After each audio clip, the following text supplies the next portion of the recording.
저는 가장 안타깝다고 해야 되나? 그렇게 느끼는 분들 중에 하나가 시술 하나에만 꽂혀서 오시는 거예요. 아, 나는 울세라만 하고 가겠다. 네. 뭐 주베룩만 하고 가겠다. 네, 네. 근데 사실 지금 원장님 말씀하신 것처럼 노화의 어떤 현상은 되게 다양하게 오고 어떤 부위는 이제 처진 거를 좀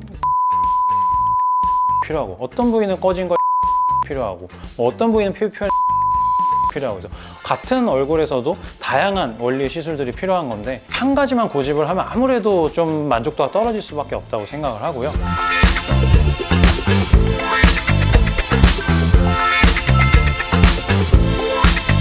안녕하세요. 타임리스 피부과 도곡점 신원웅입니다. 교대점 안재우입니다.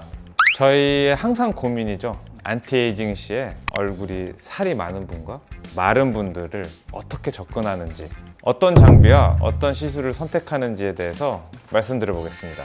원래 얼굴 살 많거나 적거나 그냥 레이저 쏘면 되는 거 아니에요? 네, 물론 가능한데 어떤 장비와 어떤 깊이를 택하느냐가 생각보다는 중요합니다. 얼굴에 살이 많은데 레이저를 열을 얕게 쏜다.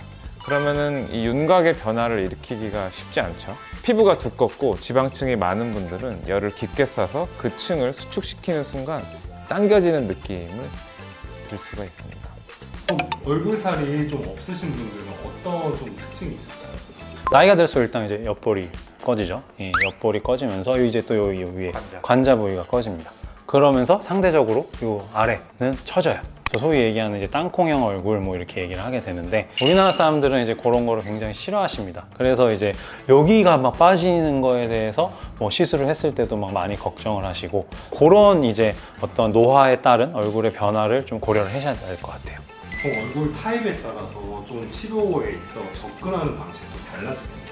그럼요. 만약에 얼굴에 충분한 지방량이 있는 분들한테는 어떤 장비를 주로 선택하시나요? 저는 뭐 주로 이제 초음파 장비들, 그래서 뭐 대표적으로 울세라가 있겠죠. 아무래도 지방을 조금 빼주는 그런 장비를 택하는 편입니다. 저도 울세라와 비슷한 슈링크를 많이 쓰고 있고요. 통증에 약하신 분들은 툰페이스 중에 이제 튠 라이너라는 또 초음파 진동을 이용한 장비를 이용하기도 하고, 최근에는 티타늄이라는 장비도 파워를 조절해서 깊이를 또 달리 할 수 있기 때문에 지방층을 수축시키는데 용이하게 쓰고 있습니다. 반면 조금 얼굴에 볼륨이 적다 그러면 어떤 장비를 선택하시나요? 피부를 좀 팽팽하게 만들어준다고 해야 되나? 그런 이제 효과를 주는 장비들을 많이 쓰는 편인데 저도 아까 이제 말씀하신 튠페이스 조금 고주파를 깊이를 조절해 가면서 쓰는 걸 좀 선호하는 편이고요. 티타늄 같은 경우도 피부를 좀 쫙 다리미처럼 펴주는 그런 효과가 좀 있다고 저는 생각을 해서 애용하는 편입니다. 사실은 그 전에 이제 가장 얕은 층에 진피층에 열을 많이 전달하는 장비로는 써마지가 있었죠. 그 외에 써마지를 이제 비슷하게 만든 올리지오, 뭐 덴스티, 볼유머, 텐서마 뭐 이런 것들이 이제 많이 있죠. 그런 것들은 볼륨 꺼짐에 대한 걱정은 거의 없이 자유롭게 마르신 분들한테도 적용할 수가 있습니다. 고객분들의 요구가 상이하기 때문에 거기에 맞춰서 추천드리고요. 기본적으로 얼굴에 지방층이 많냐 적냐에 따라서 장비를 선택할 수가 있고, 또한 통증을 어느 정도 참을 수 있느냐에 따라서도 장비를 추천해 드릴 수가 있습니다. 그리고 뭐 사실 금전적인 문제를 무시 못할 것 같아요. 일단 이런 안티에이징 시술들의 비용이 아주 저렴하진 않기 때문에 거기에 맞춰서도 또 고려를 해야 될 것 같습니다. 어제 근데 제가 듣기로는 좀 노화나 이렇게 뭐 꺼지고 그러면은 주사 시술 같은 것도 많이 받지 않나요? 그렇죠. 이제 채우는 거는 레이저로는 할 수가 없습니다. 꺼진 볼륨이라든지 지방층은 살아나지 않습니다. 따라서 뭔가를 주입을 하게 되는데요. 어떤 게 있죠? 가장 빠르고 효과가 좋은 건 사실 필러죠. 주로 노화에 의한 이제 볼륨 감소, 뭐 옆볼이라던가 뭐 앞볼, 뭐 관자 이런 데 볼륨이 감소한 거는 필러가 굉장히 좋은 효과를 낼 수 있다고 생각을 합니다. 필러만큼 조작성이 좋고 효과도 즉각적이고, 또한 문제가 생겨도 해결이 쉬운 시술이 잘 없습니다. 볼륨 측면에서는. 하지만 필러 외에도 요새 많이 하는 게 또 뭐가 있죠? 최근에 이제 선풍적인 인기를 끄는 건 뭐 소위 얘기하는 콜라겐 스티뮬레이터들이 되겠죠. 가장 오래된 건 스컬트라가 있을 것이고, 제일 가장 트렌디한 시술은 주베룩이 될 것 같습니다. 주베룩이 얼굴에 이제 뭔가 이물질을 남기지 않고 어느 정도의 볼륨 효과와 탄력 효과를 동시에 이루어낼 수가 있습니다. 물론 지방 이식이나 필러만큼의 볼륨을 이끌어낼 수는 없지만은 좋게 말해선 자연스러운 변화를 이끌어낼 수 있는 볼륨 시술로 확고히 자리를 잡았죠.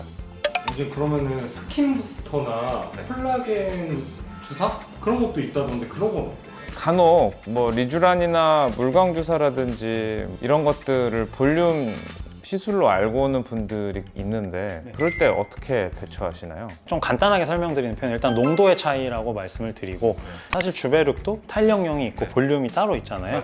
농도가 낮으면 피부 표면에서 진피층의 콜라겐 재생 정도 농도를 이제 굉장히 좀 높여가지고 조금 더 깊은 층에 주입을 하게 되면은 볼륨을 형성할 정도로 콜라겐을 생성할 수 있다. 저는 뭐 그렇게 설명을 드리는 편입니다. 리쥬란이나 물광 같이 입자가 곱고 잘 퍼지고 이런 물질들은 사실은 진피에 작용을 해서 피부의 겉면, 모공이라든지 잔주름이라든지 수분감이라든지 이런 데 좀 더 도움이 되고 볼륨을 형성한다고 하기에는 조금 무리가 있습니다. 오늘 근데 노화에 따라서도 얼굴이 많이 변하는 것 같은데 그때는 어떻게 개선하는 걸까요? 사실 나이가 들면 꺼지기도 하고 처져서 지방이 이동하기도 하고 그래서 어느 한 시술로만 노화를 개선하기는 정말 어렵습니다. 나이 들었는데 마냥 두껍고 지방량이 많은 분을 보기가 쉽지 않죠. 네, 그래서 어떤 부분은 레이저 리프팅으로 끌어올려야 하고 어떤 부분은 필러나 주베룩으로 채워줘야 하고 이걸 잘 컨비네이션 해야지 좋은 결과를 낼 수가 있습니다. 맞아요. 저는 가장 안타깝다고 해야 되나? 그렇게 느끼는 분들 중에 하나가 시술 하나에만 꽂혀서 오시는 거예요. 아, 나는 볼세라만 하고 가겠다.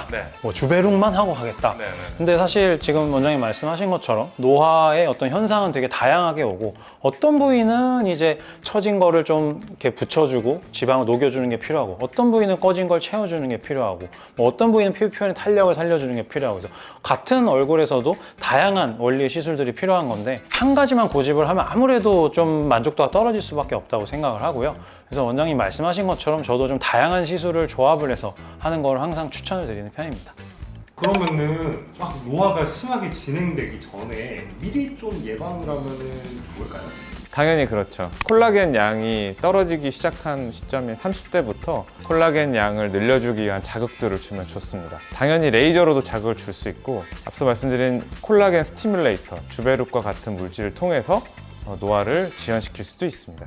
상담을 하다 보면은 특정 시술에 꽂혀서 그 시술만 고집하시는 분들이 많은데 꼭 그러실 필요는 없습니다. 보통 얼굴을 분석하고 필요한 시술들이 2개 이상 생기는 경우도 많습니다. 오시는 고객님들도 그렇지만 저희들 입장에서도 원인에 맞춰서 다양하게 추천을 해줄 수 있는 디자인을 좀 잘 해줄 수 있는 그런 병원과 그런 의사 선생님들 찾아가시는 게 좋을 것 같습니다.